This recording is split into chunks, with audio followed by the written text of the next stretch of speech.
Hi everyone. So we were on this chapter solutions in which we were discussing about colligative properties. ठीक है, इससे पहले वाली video में हमने अपनी फर्स्ट colligative property कर ली थी which was relative lowering in vapor pressure and in this video we are going to study about osmotic pressure.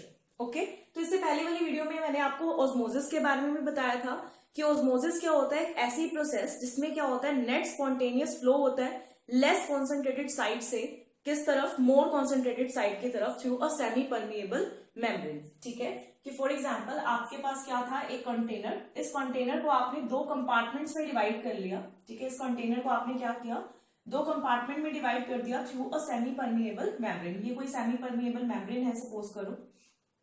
Okay, ठीक है, तो इस साइड पे आपने क्या ले लिया, मोर कॉन्सेंट्रेटेड सॉल्यूशन. यहां पर आपने कैसा सॉल्यूशन ले लिया जिसकी कॉन्सेंट्रेशन क्या है, ज्यादा है एज कंपेयर टू इस सॉल्यूशन के, इस कंपार्टमेंट में जो सॉल्यूशन है उसकी कॉन्सेंट्रेशन क्या है, कम है. या सपोज करो मैंने ये कह दिया कि इस कंपार्टमेंट में क्या प्रेजेंट है, सॉल्वेंट प्रेजेंट है.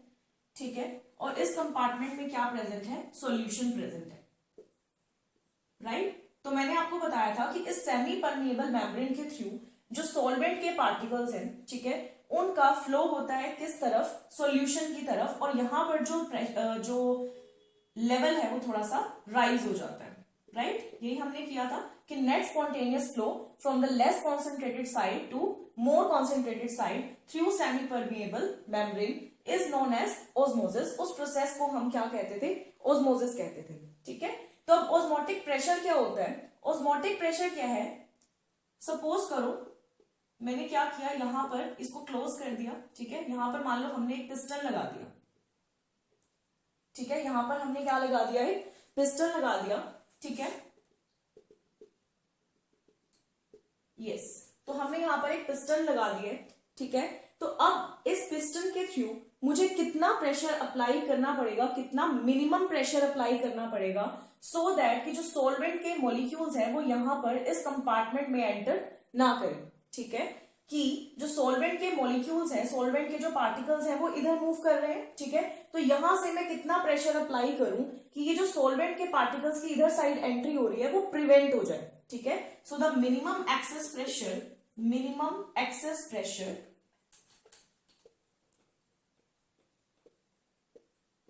that has to be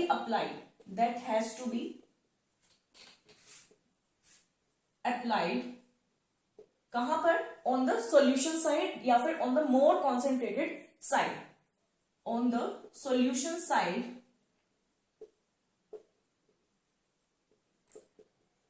so as to prevent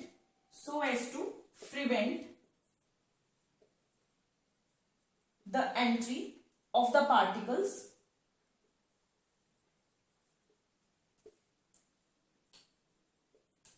from solvents compartment या from solvent side, from less concentrated side. ठीक है, कि कितना मिनिमम एक्सेस प्रेशर, कि कितना मिनिमम से मिनिमम, कम से कम कितना प्रेशर हमें अप्लाई करना पड़ेगा किस साइड पे, सॉल्यूशन वाली साइड पे या फिर मोर कॉन्सेंट्रेटेड साइड पे, so as to prevent the entry of the particles which are present on this side, that is on less concentrated side. Okay, तो कितना मिनिमम प्रेशर हमें अप्लाई करना पड़ेगा उसको हम क्या बोलते हैं, osmotic pressure. In other words हम ये भी कह सकते हैं कि जब यहां पर ये दोनों सेम लेवल पे थे, ठीक है, सेम लेवल पे थे, सॉल्वेंट के पार्टिकल्स इधर मूव कर रहे हैं, तो यहां पर एक कॉलम बन गया लिक्विड सॉल्यूशन का. ठीक है, जो राइज हो गए, तो इस लिक्विड सॉल्यूशन का कितना प्रेशर है, ठीक है, इस कॉलम का कितना प्रेशर है, उसी को हम क्या, कितना प्रेशर ये कॉलम एक्सर्ट कर रहा है उसी को हम क्या बोल सकते हैं, ऑस्मोटिक प्रेशर. ठीक है, जिसको हम कैसे क्वांटिफाई कर सकते हैं कि अगर हमने यहाँ पर पिस्टन लगा दिया कि कितना हमें प्रेशर अप्लाई करना पड़ रहा है सो दैट ये जो फ्लो है ये प्रिवेंट हो जाए. ठीक है, तो उसको हम क्या बोलेंगे, ऑस्मोटिक प्रेशर. राइट, उसको हम क्या बोलते हैं, ऑस्मोटिक प्रेशर. अब ये जो ऑस्मोटिक प्रेशर है, ठीक है, वो किस पे डिपेंड करता है, कॉन्सेंट्रेशन पे. ठीक है, इस सॉल्यूशन की कॉन्सेंट्रेशन पे डिपेंड करता है और टेम्परेचर T पे डिपेंड करता है. ऑस्मोटिक प्रेशर को हम डिनोट करते हैं सिंबल पाई से. ओके, ऑस्मोटिक प्रेशर को हम डिनोट करते हैं सिंबल पाई से and it is directly proportional to concentration of the solution and temperature. ठीक है, टेम्परेचर के और कॉन्सेंट्रेशन के ये क्या है, डायरेक्टली प्रोपोर्शनल है, ठीक है। इस प्रोपोर्शनैलिटी को साइन को हटा के अगर मैं यहाँ पर क्या लगा दूं, एक कॉन्स्टेंट लगा दूं, then pi is equal to C R T. Okay, pi is equal to C R T, ये हमारा फॉर्मूला है टू कैलकुलेट ऑस्मोटिक प्रेशर, ठीक है। सिंपल है, जो ऑस्मोटिक प्रेशर है वो डायरेक्टली प्रोपोर्शनल होता है कॉन्सेंट्रेशन ऑफ सॉल्यूशन के एंड टेम्परेचर के, ठीक है। प्रोपोर्शनैलिटी के साइन को हटा के मैंने क्या लगा दिया, इक्वल साइन लगा दिया, तो एक कांस्टेंट आ गया, यहाँ पे आर कह दिया मैंने उसको, pi is equal to C R T. जैसे गैस कांस्टेंट होता है गैसेस के केस में, उसी तरह से ये भी क्या है, लिक्विड कांस्टेंट है, ठीक है। तो ये भी बिल्कुल इसकी सेम ही वैल्यू होती है जैसे गैस कांस्टेंट की होती है, right. So pi is equal to C R T. And यहां से हम देख सकते हैं कि जो ऑस्मोटिक प्रेशर है वो नेचर पे कहीं से भी डिपेंड नहीं कर रहा है। इसके फॉर्मूले से बिल्कुल क्लियर है कि नेचर पे बिल्कुल भी डिपेंड नहीं करता, सिर्फ किस पे डिपेंड करता है, कॉन्सेंट्रेशन पे डिपेंड करता है सॉल्यूशन की। और इसीलिए ये क्या है, कोलिगेटिव प्रॉपर्टी। कोलिगेटिव प्रॉपर्टीज क्या होती हैं, जो सिर्फ number of particles of solute पे डिपेंड करती हैं, नेचर ऑफ सोल्यूट पे डिपेंड नहीं करती, राइट। तो ऑस्मोटिक प्रेशर इस फॉर्मूले से क्लियर है कि सिर्फ कॉन्सेंट्रेशन ऑफ सोल्यूशन पे डिपेंड करता है। सोल्यूशन की कॉन्सेंट्रेशन मतलब कितना अमाउंट सोल्यूट का प्रेजेंट है सोल्यूशन में, तो सिर्फ उस पर डिपेंड करता है, ठीक है। सोल्यूट के नेचर पे डिपेंड नहीं करता। That is why this is regarded as a colligative property. Osmotic pressure is a colligative property due to this reason, right. So pi is equal to C R T. यहां से अब इस फॉर्मूले से, ठीक है, in every colligative property we will be calculating the molecular mass of solute, ठीक है। पहले भी किया था हमने relative lowering in vapour pressure में, हमने एक फॉर्मूला लिखा था, ठीक है, जिसके बेसिस पे हमारे पास न्यूमेरिकल आ जाते हैं, ठीक है। ऐसे ही यहां से भी हमारे पास molecular mass of solute calculate करना आ सकता है। तो कैसे कैलकुलेट करेंगे, बिल्कुल सिंपल है। अभी किया हमने कि pi is equal to C R T, right. जो कॉन्सेंट्रेशन है, जो कॉन्सेंट्रेशन हम लेते हैं वो हमेशा क्या लेते हैं, मोलर कॉन्सेंट्रेशन लेते हैं। जहां पर भी कॉन्सेंट्रेशन है तो हम ये रिगार्ड करके चलते हैं कि वो क्या है, मोलर कॉन्सेंट्रेशन है, अनलेस एंड अनटिल यहाँ पर हमें स्पेसिफाई नहीं किया हुआ कि कौन सी कॉन्सेंट्रेशन है, तो हम उसको मोलर कॉन्सेंट्रेशन लेकर चलते हैं, और वी कैन से मोलैरिटी, ठीक है, ठीक है। तो अब मोलैरिटी तो हम कैसे कैलकुलेट करते हैं, number of moles divided by volume of solution, किसमें होता है ये, इन लीटर्स, राइट। मोलैरिटी हम कैसे कैलकुलेट करते हैं, नंबर ऑफ मोल्स को हम डिवाइड कर देते हैं वॉल्यूम ऑफ सॉल्यूशन से, which should be in litres, right. तो यही यहां पर करते हैं, pi is equal to concentration की जगह I can place it like n by v RT, right, where n is the number of moles of solute present in the solution and v is the volume of solution in liter, ठीक है। अब number of moles है, ठीक है, हमें पता है number of moles हम कैसे कैलकुलेट करते हैं, किसी भी सब्सटेंस के अगर हमें नंबर ऑफ मोल्स कैलकुलेट करने हैं तो हम क्या करते हैं, उसके मास को, गिवन मास को डिवाइड कर देते हैं उसके मोलर मास से, ठीक है। कि कोई सब्सटेंस A है, ठीक है, उसके नंबर ऑफ मोल्स अगर n है, तो A का जो गिवन मास है सपोज करो वो m है, और उसका जो मोलर मास है वो कैपिटल M है। तो गिवन मास को मोलर मास से जब हम डिवाइड कर देते हैं तो हमारे पास क्या आ जाते हैं, नंबर ऑफ मोल्स, ठीक है। तो अब ये नंबर ऑफ मोल्स किसके हैं, सोल्यूट के। सपोज करो कि हमारे सोल्यूट का गिवन मास जो भी है वो क्या है, W2 है, और जो मोलिकुलर मास है जो हमें कैलकुलेट करना है वो क्या है, M2, राइट। तो n की वैल्यू क्या हो जाएगी यहां से, W2 divide by M2, mass divide by molar mass, ठीक है। तो यही वैल्यू यहां पर प्लेस कर दो, तो pi it is equal to W2 divide by M2, V as it is into RT, ठीक है। तो यहां से M2 को अगर हम इस साइड ले जाएं तो M2 will be equal to W2, M2 इधर आ जाएगा, W2 RT divide by pi नीचे आ जाएगा, pi V। So this is the formula to calculate the molecular mass of solute. Otherwise आपको कोई और टर्म्स भी, यहाँ पर हमारे पास कितनी टर्म्स है, 1 2 3 4 5, ठीक है। टेम्परेचर अगर कांस्टेंट हो, अगर गैस कांस्टेंट की वैल्यू तो है ही फिक्स, तो इनमें से कोई भी 3 क्वांटिटीज अगर गिवन है तो then you can calculate the 4th quantity, right. So this is the formula of osmotic pressure. What is osmotic pressure? That minimum excess pressure that has to be applied on the more concentrated side so as to prevent the entry of the molecules from the less concentrated side through semi-permeable membrane, right? तो वो क्या होता है, osmotic pressure, ठीक है। Now simple सी 2-3 definitions है इसमें जो इंपॉर्टेंट है, ठीक है, वो कर लेते हैं। आइसोटोनिक सॉल्यूशंस, ठीक है, सुना भी होगा आपने आइसोटोनिक सॉल्यूशंस। आइसोटोनिक सॉल्यूशंस क्या होते हैं? फॉर एग्जांपल सपोज करो मेरे पास दो सॉल्यूशंस हैं ए एंड बी, ठीक है। अभी हमने किया कि pi is equal to CRT, right. तो किस पे डिपेंड करता है? सिर्फ कॉन्सेंट्रेशन पे और टेम्परेचर पे डिपेंड करता है, ठीक है। क्या ऑस्मोटिक प्रेशर सिर्फ किस पे डिपेंड करता है? कॉन्सेंट्रेशन ऑफ सॉल्यूशन पे और टेम्परेचर पे डिपेंड करता है, ठीक है। अभी हमने किया कि नेचर पे तो डिपेंड करता नहीं है, ठीक है। तो अगर मान लो मेरे पास दो सॉल्यूशंस हैं ए और बी, अगर इन दोनों की क्या है? कॉन्सेंट्रेशन बिल्कुल सेम है, ठीक है। अगर इनकी कॉन्सेंट्रेशन क्या है? सेम है, ठीक है। और ये सेम टेम्परेचर पे प्रेजेंट है, इक्वल टेम्परेचर पे ये प्रेजेंट है और कॉन्सेंट्रेशन भी इनकी क्या है? बिल्कुल सेम है, ठीक है। जितनी कॉन्सेंट्रेशन ए की है उतनी कॉन्सेंट्रेशन बी की है। तो ऑब्वियसली बात है कि दोनों का ऑस्मोटिक प्रेशर क्या आएगा? इक्वल। सी की वैल्यू सेम है, टी की वैल्यू सेम है, आर तो है ही कांस्टेंट, ठीक है। तो इसलिए इन दोनों का ऑस्मोटिक प्रेशर भी क्या होगा? सेम होगा। तो ऐसे सॉल्यूशन जिनका ऑस्मोटिक प्रेशर क्या होता है? इक्वल होता है, उनको हम क्या बोलते हैं? Isotonic solutions. क्या बोलते हैं? Isotonic solutions. Okay, two liquid solutions if they have same osmotic pressure then they are known as isotonic solutions, right. अगर उनकी सेम कॉन्सेंट्रेशन है और वो सेम टेम्परेचर पे प्रेजेंट है तो उनको हम क्या बोलते हैं? Isotonic solutions, because they will have same osmotic pressure as well, right. That is why they are called isotonic solutions, ठीक है।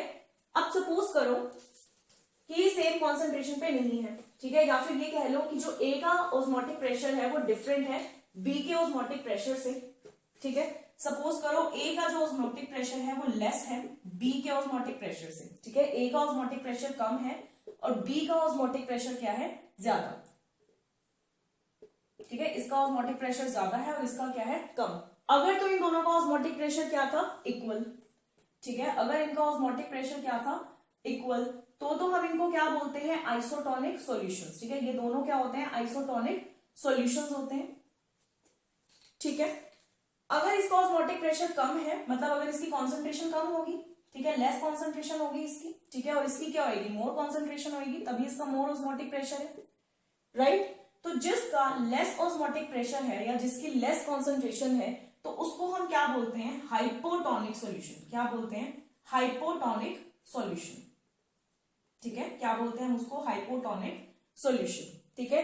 और जिसका ऑस्मोटिक प्रेशर ज्यादा है with respect to this, okay, A will be hypotonic solution with respect to B, ठीक है, and B will be hypertonic, ठीक है। जिसका ज्यादा है उसको हम क्या बोल देते हैं? Hypertonic solution. क्या बोल देते हैं उसको? Hypertonic solution with respect to A, ठीक है। क्या है ये? With respect to A hypertonic है और ए क्या है? विद रिस्पेक्ट टू बी क्या है? हाइपोटोनिक सॉल्यूशन, ठीक है। अब इसका एक एग्जांपल लेते हैं, बहुत ही सिंपल। जो हमारा ब्लड प्लाज्मा है, ठीक है, या फिर जो हमारी जो आरबीसीज हैं, सॉरी, ठीक है, जो आरबीसीज हैं वो आइसोटोनिक होती हैं किसके साथ?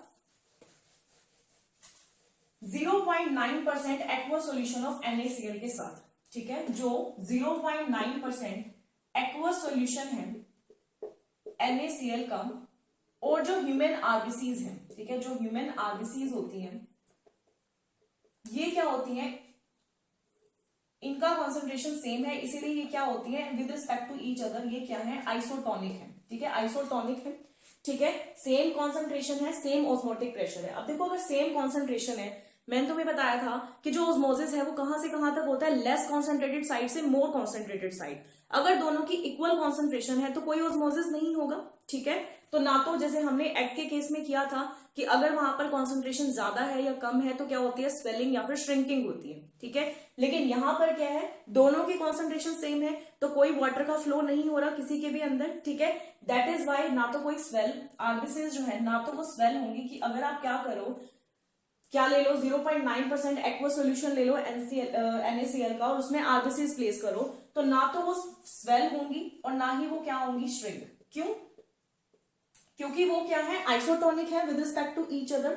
लेकिन सपोज करो अगर मैंने क्या ले लिया, ये जो एक्वा सॉल्यूशन मैंने लिया NaCl का, इसकी कॉन्सेंट्रेशन मैंने 0.9% नहीं ली, लेस देन 0.9% ले ली, ठीक है। लेस देन 0.9% है अगर वो, ठीक है। अब ये क्या है? लेस देन 0.9% है तो इसकी कॉन्सेंट्रेशन क्या है? कम, ठीक है। और आरबीसीज की कॉन्सेंट्रेशन क्या होगी? इसके विद रिस्पेक्ट टू ज्यादा हो गई, ठीक है। तो फ्लो कहां से होता है, लेस कॉन्सेंट्रेटेड साइड से मोर कॉन्सेंट्रेटेड साइड में होता है।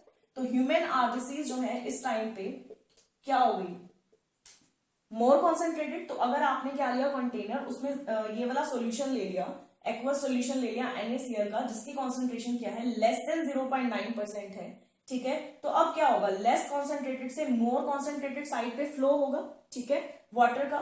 तो जब वो फ्लो होगा तो क्या होगा, ये स्वेल हो जाएंगी, ठीक है। क्या हो जाएंगी, ये स्वेल हो जाएंगी, ठीक है। तो ये क्वेश्चन आ जाता है कि अगर मान लो हमने क्या लिया है, 0.9% एक्वा सॉल्यूशन NaCl का लिया है, तो बताओ अगर हमने आरबीसीज प्लेस करी तो क्या इफेक्ट होगा। तो क्या होगा, दोनों आइसोटोनिक है, तो ना तो वो स्वेल होंगी और ना ही वो श्रिंक होंगी, ठीक है।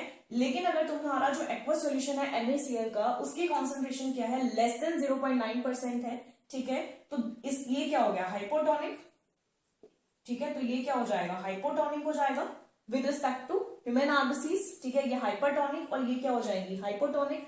तो लेस कॉन्सेंट्रेटेड साइड से मोर कॉन्सेंट्रेटेड साइड फ्लो होगा, तो आरबीसीज क्या हो जाती हैं, इस सॉल्यूशन में स्वेल हो जाती हैं, ठीक है। क्या हो जाती है, स्वेल। और इस प्रोसेस को हम नाम देते हैं हीमोलिसिस, ठीक है।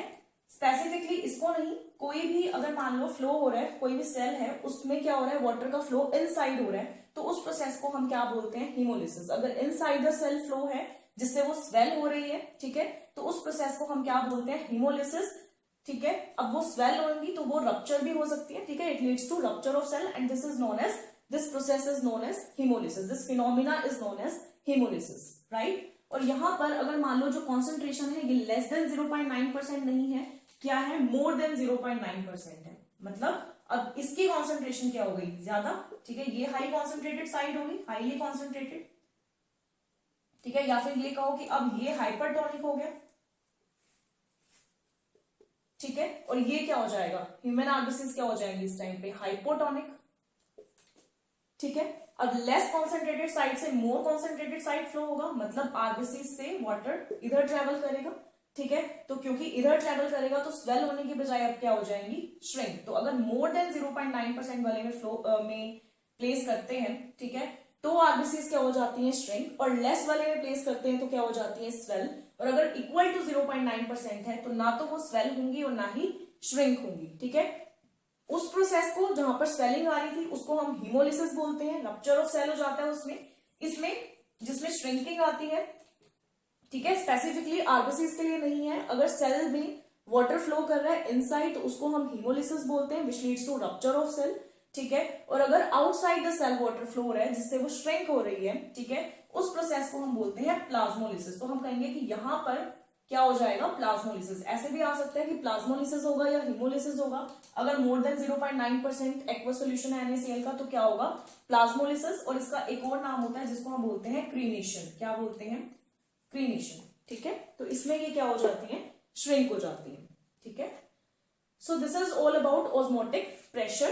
In the next video, we will be doing elevation in boiling point and depression in freezing point, which are next colligative properties. Okay. Thank you so much for watching.